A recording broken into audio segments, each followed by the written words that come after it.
Hi, welcome to the Industry Astrology New Moon Forecast for July going into August of 2022.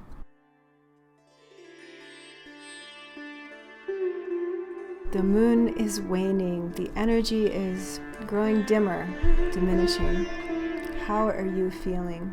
It is waning, growing smaller, and on July 28th at 10:54 a.m. Pacific time, the moon will conjoin the sun and then begin to wax again. Feeling introverted, maybe low in energy, wanting to kind of pull within or just simplify, take it easy.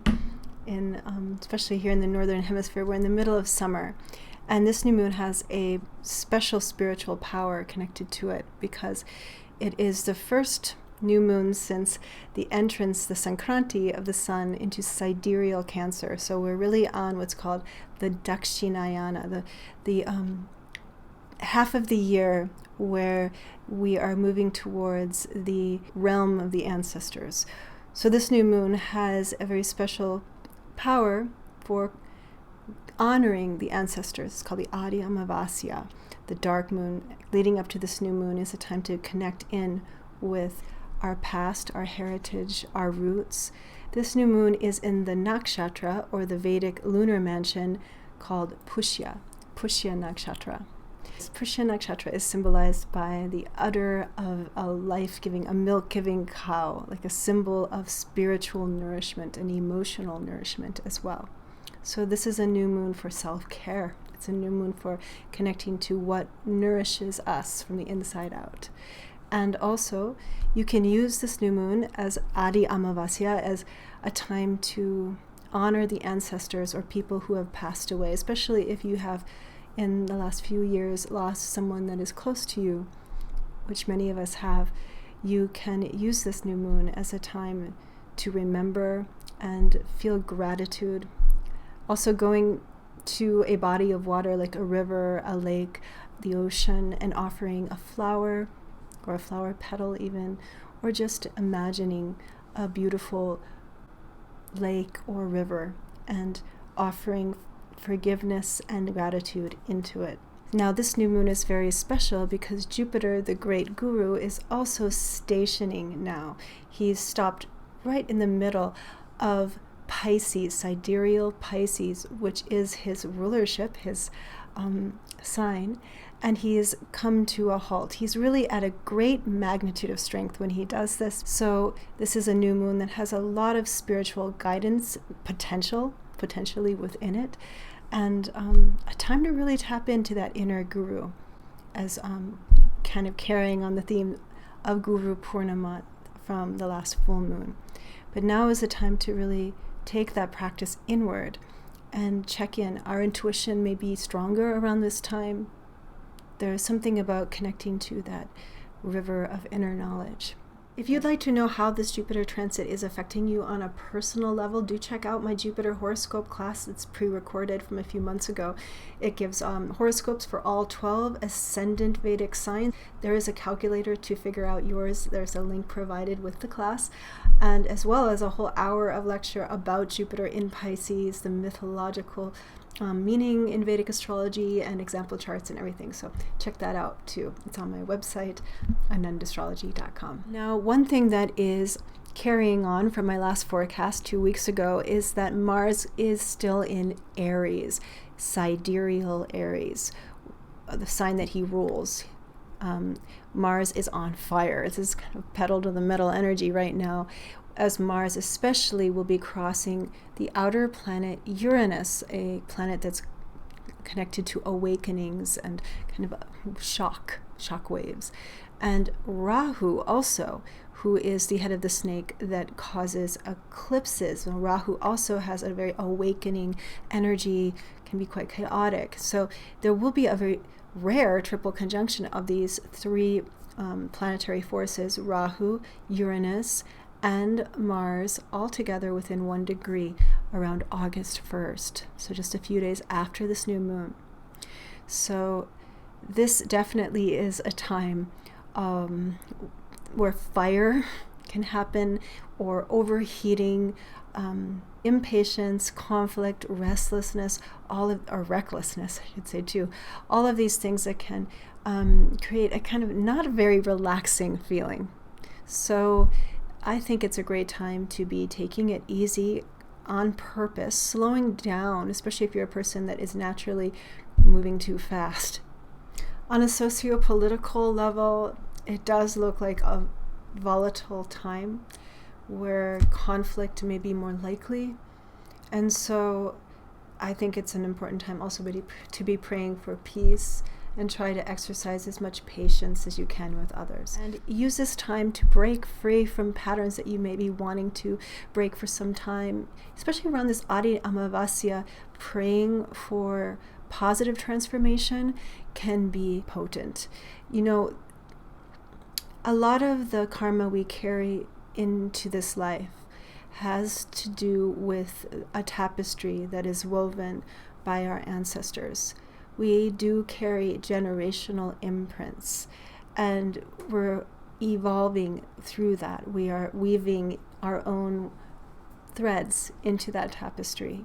But through purposeful focus, honoring, and forgiveness and gratitude towards the spirit realm, towards the past, we can get the blessings of the ancestors and radically transform, quickly transform negative patterns that may have seemed impossible to change. This time is a pretty powerful time, this new moon here, especially with the Mars Uranus Rahu combination to it. There's a sort of energy underneath everything. So let's just see what the tarot cards have to say about this new moon coming up in Pushya Nakshatra.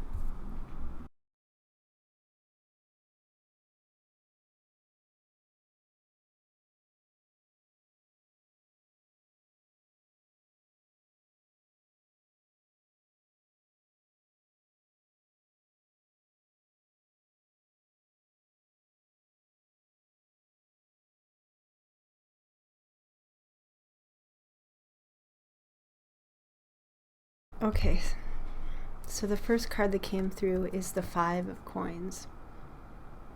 I think this card really speaks about anxieties, perhaps about recession or the inflation, and wondering what the best move is. Maybe you're facing worries around financial worries, perhaps around investments. And the Five of Cups, another five. Now, fives are very grounded in the material realm. They have to do with the practical and difficulties of the practical in this world. And so, you know, this new moon is getting a direct aspect from Saturn, as well as that Jupiter turning retrograde, stationing so close to this new moon as well. It seems like an awakening, like a wake-up call to how we may not be nourishing ourselves as well. You know, Pushya is the star of nourishment. It needs water. We need relationships. Children need the love of parents. We need the love of family and friends. And just like the symbol of the cow giving milk, we need this. We need that connectivity and love, whether from parents or through children or through a guru. So looking at your life maybe and finding where some of that nourishment is not being fulfilled, so that you can see better on how to improve and break these karmic patterns. This is a new moon that has a lot to do with transforming, especially generational patterns, and how we help each other grow, how we nourish one another. And then finally, the Knight of Discs. Another card that really speaks of grounding earth energy, practical. Staying grounded and finding what's really of value the food we eat, the water we drink,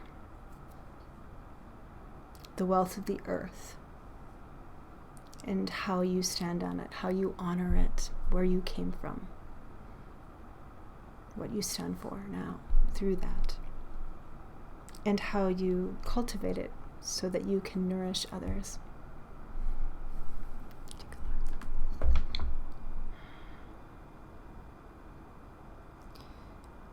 In a time when things seem so uncertain and the earth seems to not yield its wealth, search out the way to fill your well.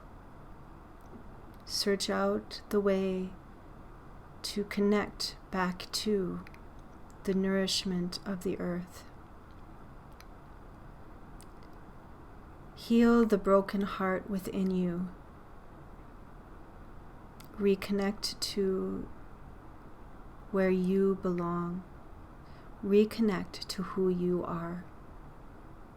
And work towards a higher, true wealth and prosperity. Thank you for coming to the new moon Vedic Astrology forecast and tarot reading.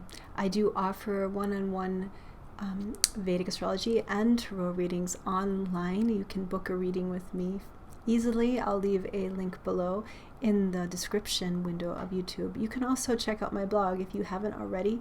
Get on my newsletter. It's free. And subscribe to this YouTube channel, please, if you enjoy it. And also check out my Instagram, and I have a Facebook page as well. You can always see I do post a lot more there than I like to just write little blurbs and post art. So if you're interested in having more information about what's happening, be sure to follow me in one of those social media like Instagram. And I will see you soon on the next